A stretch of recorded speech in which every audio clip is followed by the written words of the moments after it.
now I can see that it actually is a gift. Just the situation. She came here to reflect the shadow back to me so that I could see it, so that I could know that, oh, that's there in me, and my awareness can now turn to it, because we forget when we're born. But now our awareness can turn to that karma, and all it takes is admitting your sins and repenting. We believed in our cult, we believe that what we believe, the truth that we have here, is the only truth, and everybody else is wrong. It's like once you are on this path to begin to find who you are and love that person for exactly who they are, then it can be expressed fully out in the world. Again, as within, so without. If you love yourself within, that love just goes out and starts to create your world. Welcome to the Esoteric Alchemy Podcast, a space where we explore the deeper layers of the human experience. I'm your host, Ben Figueredo, an alchemist, healer, and guide. Join me and my guests to the fringes of science and magic, the depths of the inner world. We'll explore topics related to spirituality, philosophy, sacred geometry, the occult, and more, with the aim of gaining deeper understanding of the reality of the self. Okay, this might be a bit of a longer video, so I'm just warning you now, but I wanted to share these thoughts because I think these thoughts are so profound. I've been sitting here out in the woods by this creek meditating. And as I was meditating, what I want to talk about, the topic I want to talk about is specifically being yourself and why that's so important and why it relates to your purpose, what you're here to do, who you're here to be, more like it. So anyway, I'm sitting here meditating, and I started the meditation just contemplating sacred geometry, or really just geometry. I was contemplating geometry. I was contemplating lines, and I was actually practicing visualizing different geometric shapes in my mind, drawing them, moving around them. And as I was doing that, I realized, I'm practicing being able to move my consciousness through space.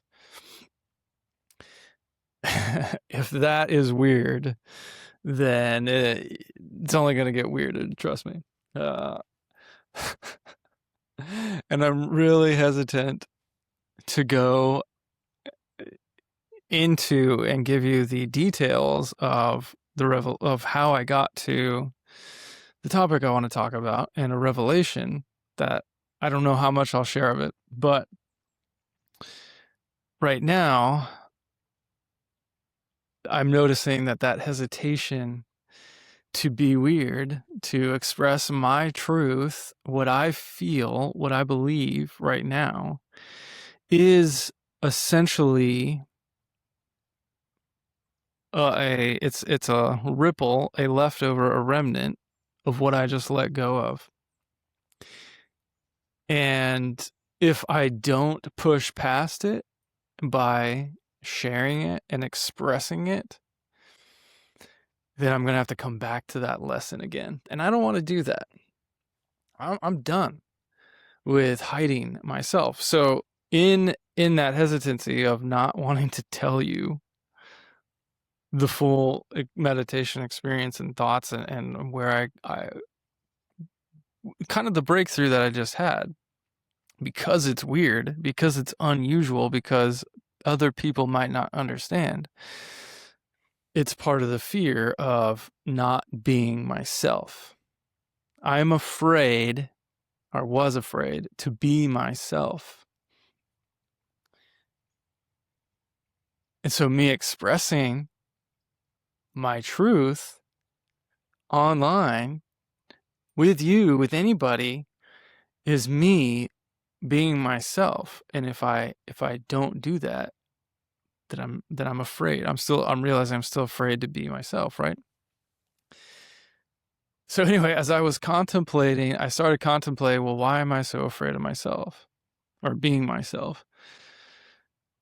And one of the other things I was contemplating also is like, why am I here at this time in my life, having to live back at my mom's house? And over the past week, I might turn this into a podcast. This might be a good podcast instead of an Instagram post. Anyway, over the last couple weeks, well, really since I came to my mom's house, I've been thinking, okay, what lesson am I here to learn? Why is life bringing me back to having to live with my mom and be supported by my mom and her husband? And I'm starting to think, okay, is it my mother wound? This shadow that I have been healing over the last couple years, and definitely done a lot of work, especially with mushrooms, to really dig up and bring that wound to my attention.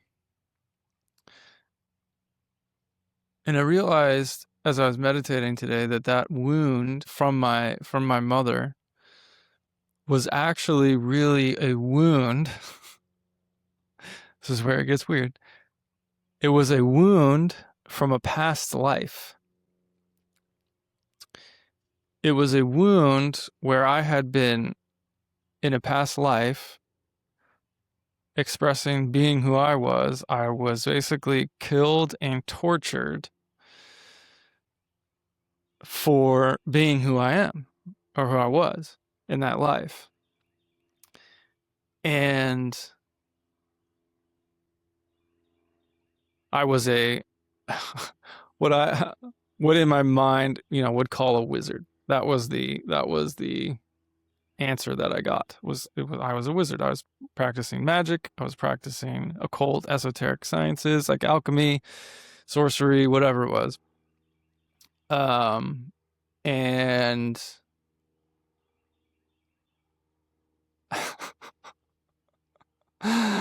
oh my gosh.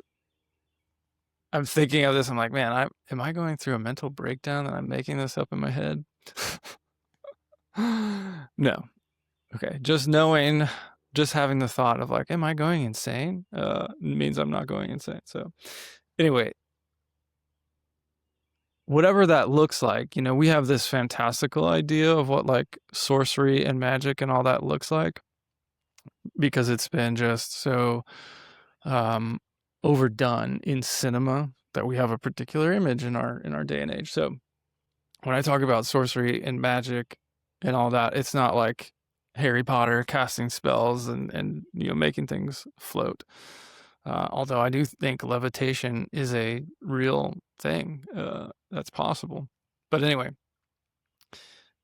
it's magic as in like how to manipulate the energy, the subtle energies and the higher realms beyond physical, and tune into them, the spiritual and emotional realms. Whatever that looks like, I don't fully know. It was a vague image of that. So I didn't get like clear. I didn't get any memories or anything. It was just information, more or less, from an outside perspective. I'm not going to get into the mechanics of what I think past life stuff is, but essentially it was a past life experience that I'm now holding genetically in my karma. And I'm going to let this plane go over because it's really freaking loud. Okay. Plane's gone.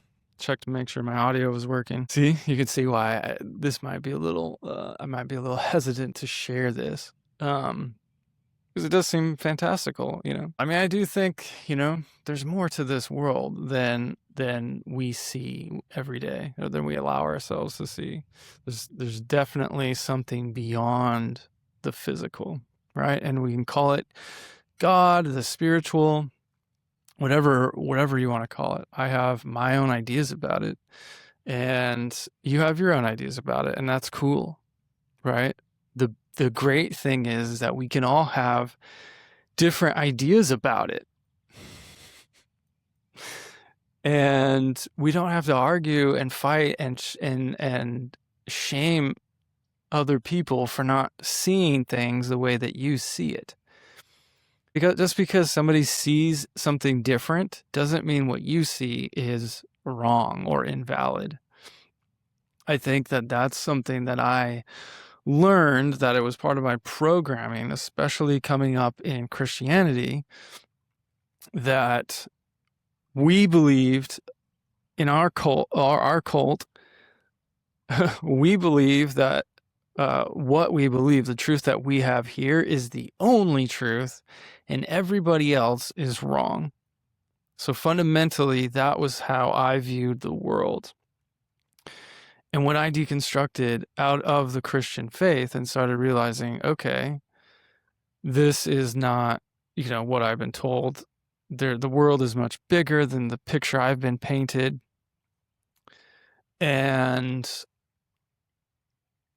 yeah, I thought maybe I finished that a long time ago, but I think I was still holding on to something deep down, which was at the core afraid to be myself,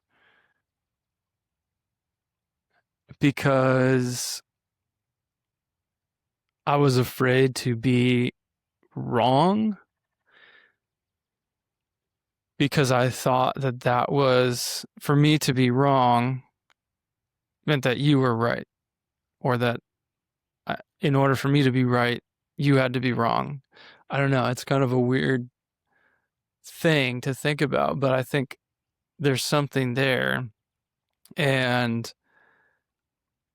anyway, so that me being afraid to myself of being myself was really this core wound, this karma from the past life of being killed and tortured for being who I was, trying to fulfill my purpose, trying to understand whatever it was, whatever I was working on.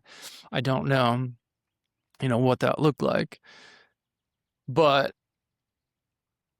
now I have this trauma that I carry over, because if you think about it, you're tortured and it builds up all of this fear and pain and all this emotional energy in your field, in your energy body. And then your physical body is killed, and it doesn't have the time to process all of that energy that was just built up. So now it becomes trapped in your energy body. And then when your energy body, aka your soul, your spirit, your higher self, is still has this energy, when it incarnates again into a different physical form, it brings that energy with it so that it can be transmuted, because it didn't get to be transmuted in the past life, right? That energy that got built up usually needs to be processed and dissipated in the physical body. And it didn't happen, so the higher self held on to it and then incarnated again, choosing to incarnate with that energy. And now, when you're incarnated into that life, that body, that's part of what you need to do, is transmute that karma from the past life, so that it can move on. And then that is when you can step into your purpose here in this life. And transmuting that past life karma is also part of your purpose, right? Because it's like it's the hurdle, it's the obstacle, it's the cave that you fear to enter that holds the treasure to your life fulfilled, to success, to happiness, to peace, to living life with meaning, right? This is really hard to explain, but so I came to that realization that that's sort of how it works. And I'm using muscle testing to ask my subconscious, my higher self, questions about this. I'm really just talking to my soul, right? I'm really going into the center. And I think I'm not going to get into it in this video, but I was, really just going deep into the meditation to talk to my soul, my center. my higher self through my body, through my subconscious mind, which is how the higher self communicates with us through what is in human design. We call it our inner authority. It's your subconscious intelligence. It's the mind of your body. And usually we think of our mind, like our only mind, our only intelligence is who we think we are, what we perceive as we are seeing the world. But our body has a separate intelligence, our heart intelligence, our body intelligence, whatever your flavor of it, how it expresses itself. It's all the same thing. So yeah. So I'm talking to my higher self, right? And it's giving me these answers, and I'm asking, okay, is this karma that I've brought over related to my mom, this mother wound? And I get a yes, it is. I'm like, okay, so I'm exploring this, and then I realize, like, this wound, it didn't come from my mother necessarily, because really what it was a reflection of the wound that I brought over from the past life. I chose my mom to be born to her as a soul because I knew that she, and maybe our souls had a karmic agreement or something like that, whatever they call it, a soul agreement that we were going to do this together because she was going to help me. And how she helped me was reflect the wound back to me. And I think typically this is the process, but I perceived that as her inflicting me with the wound. But as within, so without, the wound being present in me, part of my mission being that I came here to transmute that wound into a higher frequency, into a gift rather than a shadow. Now I can see that it actually is a gift. Just the situation. She came here to reflect the shadow back to me so that I could see it, so that I could know that, oh, that's there in me, and my awareness can now turn to it, because we forget when we're born, but now our awareness can turn to that karma, and all it takes is admitting your sins and repenting. What we would call a sin in say Christianity, that Bible verse talks about just admitting your sins, right? Admitting that you have this thing. And at least how I grew up, I think in the exoteric world, we're taught that admitting your sins means to acknowledging that you sinned and that you made a conscious choice to do something that we deem bad. Smoking, drinking, lying, hitting someone, obviously are things that are immoral, but really, part of the process too, I think, extends to this process of really becoming aware of the karma, the energy, the trapped energy that we're holding, that we brought here to transmute and process and work through, that we need to, sorry, I lost my train of thought. That energy needs to be transmuted, right? Like, that's part of my work. So my mom reflects it back to me so that now I can become aware of it. And now that I'm aware of it, I just need to choose to let it go and transmute it. But as long as I'm holding on to it, as long as I'm not aware of it, as long as I'm unconscious of it, it is sending out signals, and it is creating our world, or attracting to us what mirrors that we need to see, so that it's like, hey, dude, that I'm inside of you. I'm inside of you. You need to let me go. You need to let me go. I'm here. And it's all helping us to remember. So now I can see whatever wounding I thought I got from my mom, or my dad or grandparents or family members or, spouses and boyfriends and girlfriends, whatever it is, that it wasn't really from them. It was just there inside of me, and it was part of my mission to come here and transmute that. And then I realized in that energy was trapped, and I went through the same process I use in emotion code to ask my higher self to bring it to my awareness. And essentially that's all we're doing in the emotion code, is that we're bringing the trapped energy to our conscious awareness. And then we set the intention to just release it, let it go. It's no longer trapped. And I intuitively, through my work with the emotion code, have come to see the energies of the emotions as entities themselves, as consciousness in a different form of energy. And it was here to teach me something. And so I thank it and I feel it, because emotions are meant to be felt. We don't feel them, that's why they get trapped. And I let it go, release it, right? You just set that intention and then it's gone. So I did the same thing. I said, okay, if I could do that with these smaller everyday emotional energies, I'm sure I could just do that with this past life wound energy. So I did. And I let it go.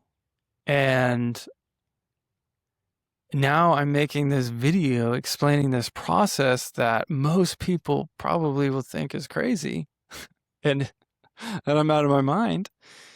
But I'm not afraid to do that anymore, because I've really been afraid to talk about certain things that I think about all the day, every day. And because most people think would think it's way out there.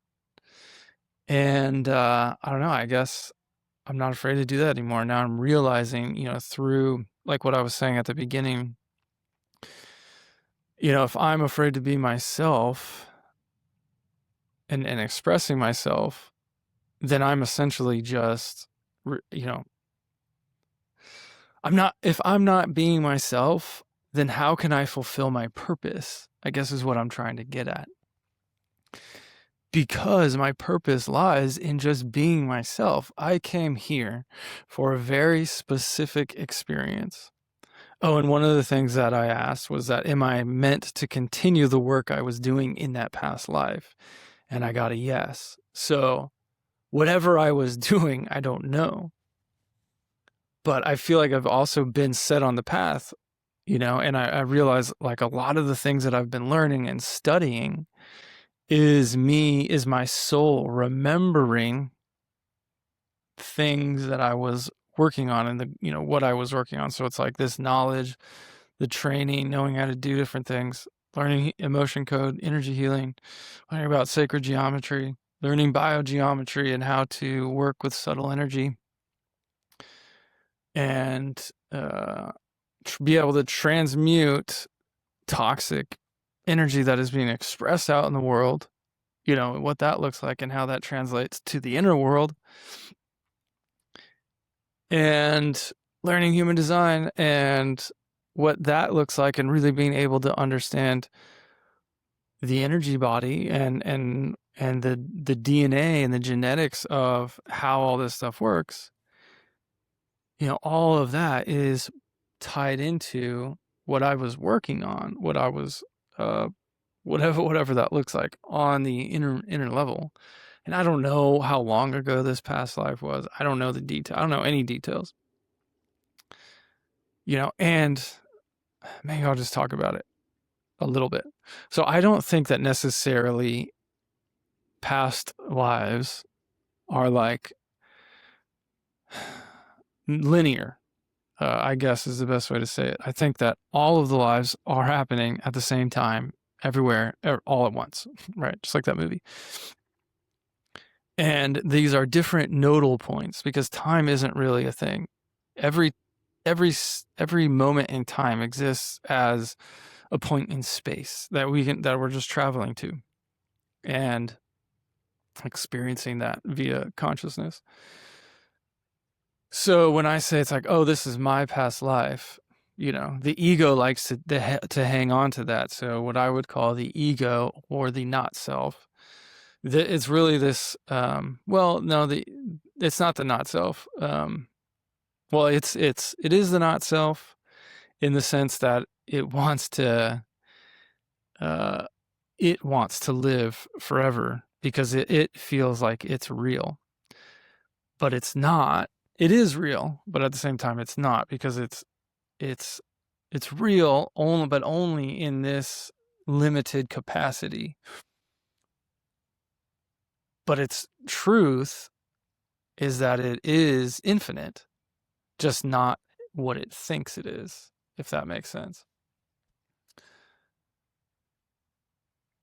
So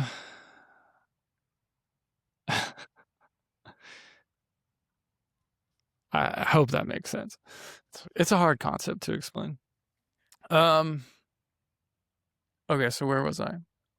Dang it, I totally lost track on that rabbit hole. Anyway,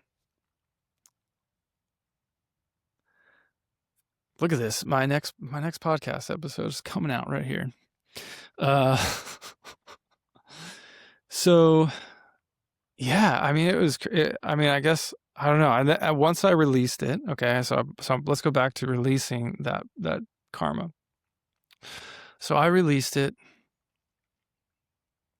I let it go, and I just had this overwhelming sense of gratitude. And then I started journaling about it, because I was like, oh my gosh, I just, wow, that was very powerful. There's still some doubts, like, oh, is this true? Is this just me making things up? But no, there's just this inner knowing, and it's also learning to trust myself, and it's really just like, okay, I can accept this. Like, part of also me learning and seeing mirror in other people is working with people and working with clients and then seeing their success. And what's crazy is I've been doing emotion code for people. I've been doing it for myself for 3 years now.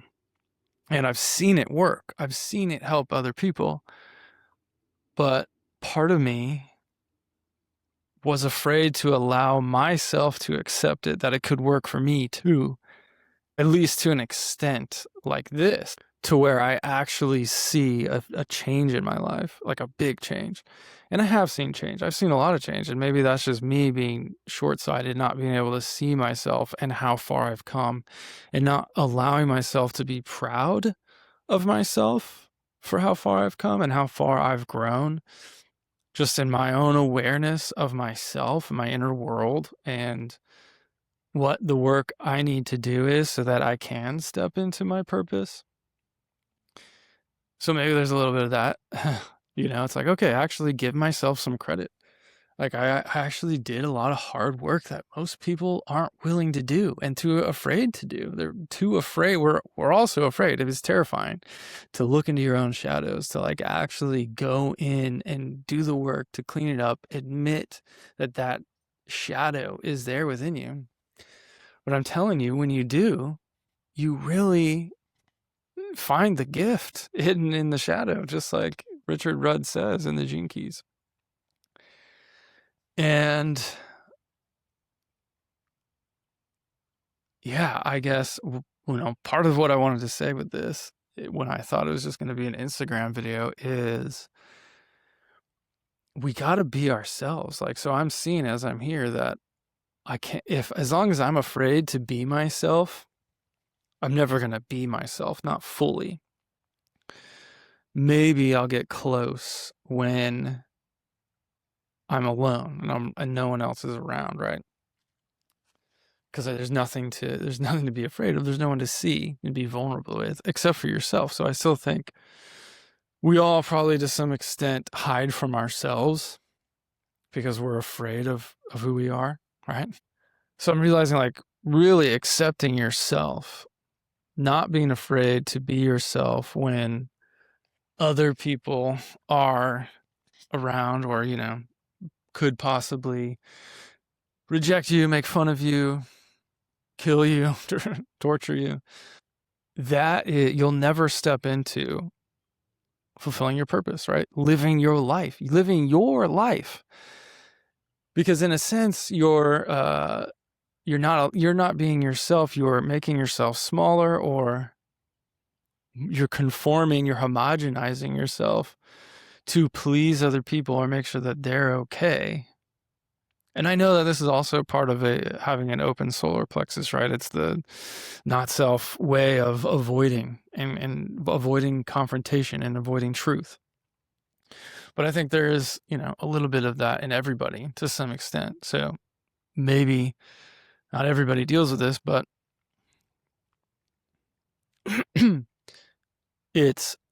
you're not fully expressing who you are. You're homogenizing yourself to fit in. You're essentially being somebody else that you are not, whoever it is you're copying, whatever group it is you're trying to fit in with. Now, yes, we all have similarities, right? We all have, we're all part of different fractal lines of the universe that make us, similar and connected in some way, that we're meant to work together. We're meant to live together, be together in some capacity for some amount of time. Our souls came here to be here. Call it your soul family, fractal line, whatever. So like you'll fit in with other people, or you'll resonate with other people. I think that's the better way to say it. It's not that you fit in nicely, right? I mean, you do, but it's not because you're changing shape in order to fit in. You're fitting in because the shape of the group was a perfect fit for who you are. And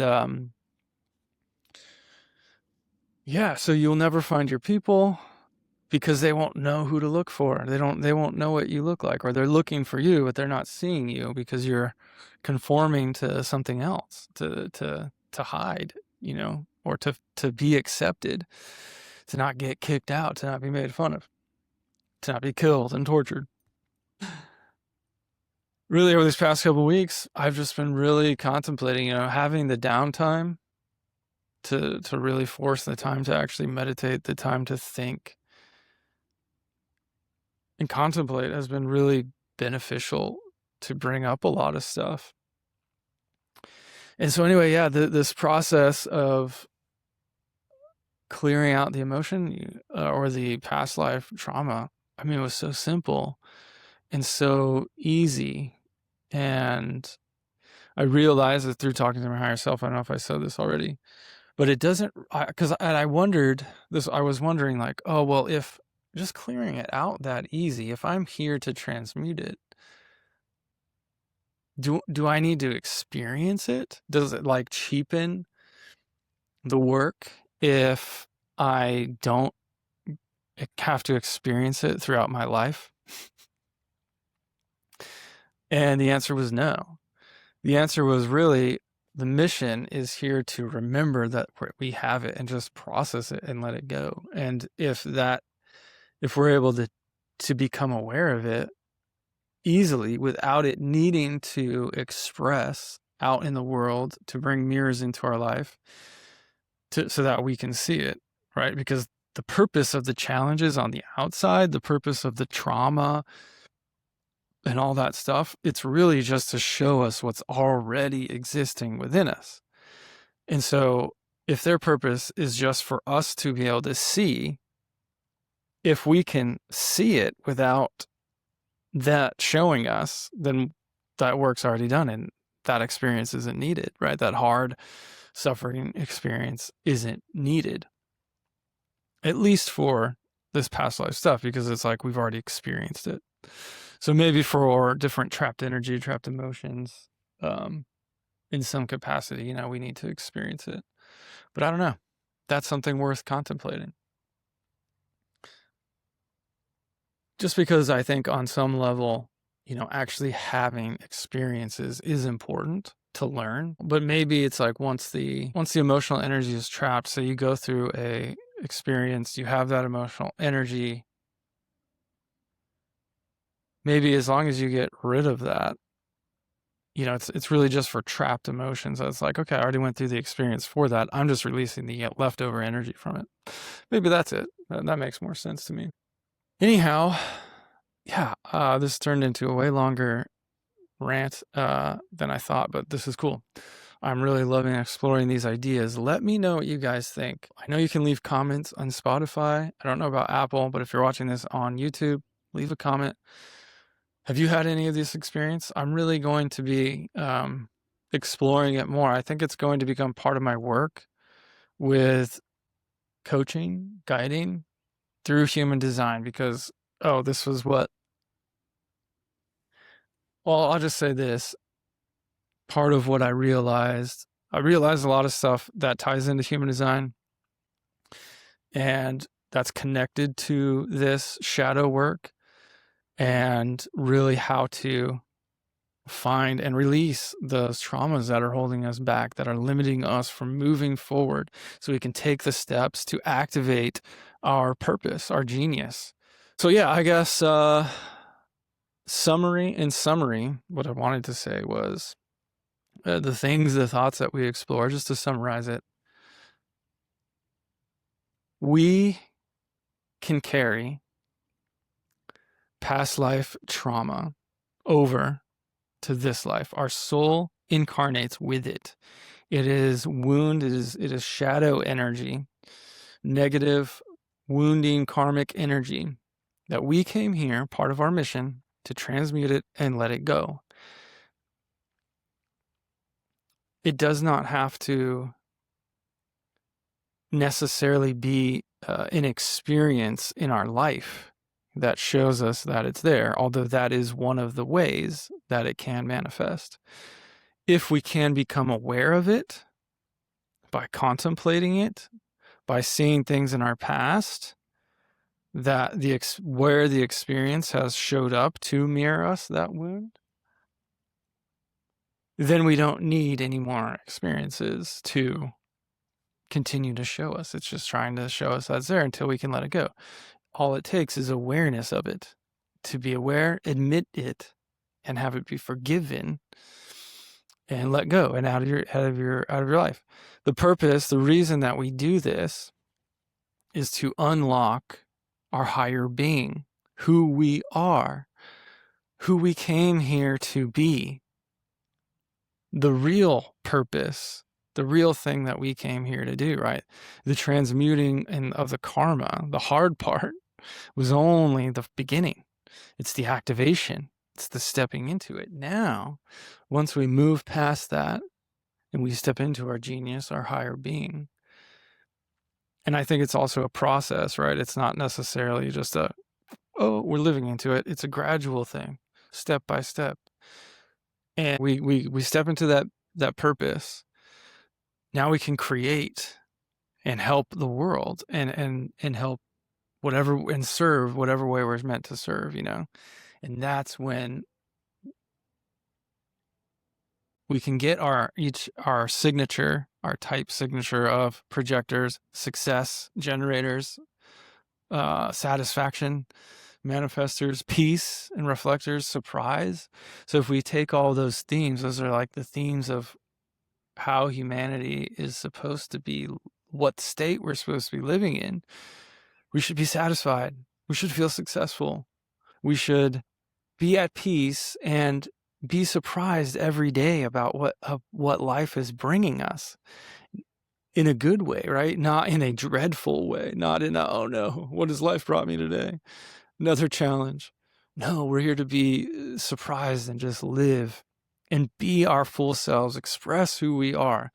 And if you're not certain who that is, just start, discover yourself by following your inner guidance system. And this, I guess I want to wrap this up by saying, this is part of the process that we work through, like say, and tools like human design and gene keys and emotion code and even biogeometry. But using human design and gene keys, it gives us a map. If we don't know that we can start at, we can look at and say, okay, here is what your shadow is, and here's what you're here to transmute. Where is that hidden in your being, in your body, but in your innermost being? Where have you hidden that away? And how do you uncover that? And that's exactly what we do with human design and the gene keys. And we can work through that to work backwards, basically, and find, okay, where does this come from? What are you feeling? What are you struggling with? What is holding you back? What is limiting you? Where do you think that comes from? And then where do you think that comes from? And we follow and we pull at the thread and we bring it up to our subconscious so that we can be aware of it, and then we can let it go and transmute it. And we can do that using the emotion code method. And then I think from there, again, like I said, it's just a gradual process of exploration and discovery. And I think that's the most exciting part. It's like once you are on this path to begin to find who you are and love that person for exactly who they are, then it be expressed fully out in the world. Again, as within, so without. If you love yourself within, that love just goes out and starts to create your world. A world of love, not a world of fear. All right, if I'm holding fear inside me, fear to be myself, fear of other people because of what they think or they might hurt me, right? That is the world. That is what comes out. It just confirms it. Okay, I'm holding fear, so I will see fear. But if I hold love of myself, love of who I am and what I came here to do, and who more importantly, who I came here to be, and for me, a projector, what I came here to see,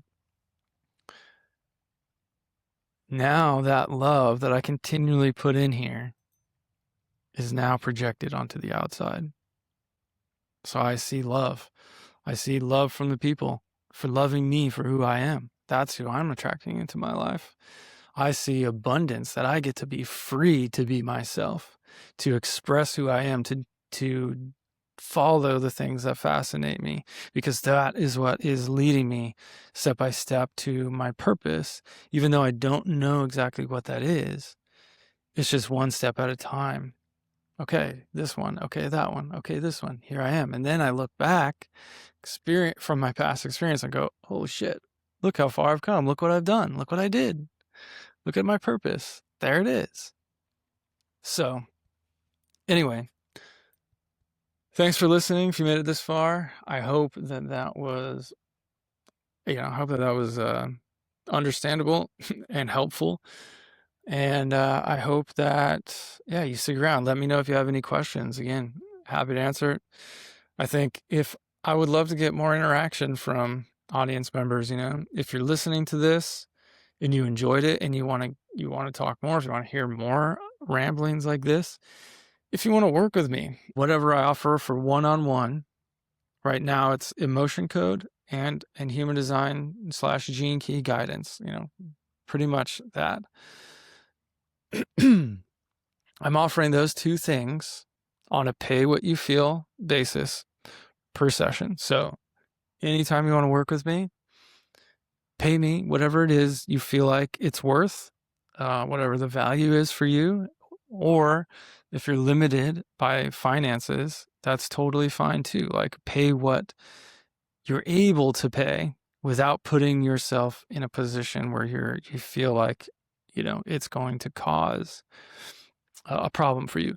Though I would just put this out there as something that you can do is not think about the money, because that's part of probably a limiting belief that you have to deal with. If you're thinking that I don't have enough money to invest in myself, right? Because that's ultimately what it is that you're investing in yourself. That's probably one of the fears, one of the wounds has to deal with, is you believe that you don't have enough, that you'll maybe never have enough, or you'll run out, you won't be taken care of, whatever it is. A lot of things related to money. in those instances, what I have done is given more, or, still given what I thought, or paid for it, because I knew I was investing in myself. I knew that if I made the correct decision, that everything would work out and be taken care of anyway. So it's really you stepping out in faith, because the more we hold on to money, the more that we're restricting the flow of money, right? You're restricting the flow of money. That includes both in and out. Like if you're restricting the out, you're also restricting the in. So just think about that one. But again, no pressure. I'm totally cool if I do stuff for free, because this is what I'm meant to do. And I know that I will be taken care of. I know that the universe will take care of me and provide for me if I am stepping into and fulfilling my purpose, because that's exactly how it works. It's the path of least resistance, right? The path of least resistance is the path to your highest self, because the resistance is telling us we're not on the right path. So if we're on the right path, there's no need for resistance. We're just on the right path doing the thing, right? So anyway, I love you, and thank you for being here. I am just so grateful. Yeah, I don't know what else to say. I am just probably gonna continue meditating and just being for a minute, because I really want to sit with this. I really want to feel into this more. So goodbye for now. Infinite love and gratitude, my friends.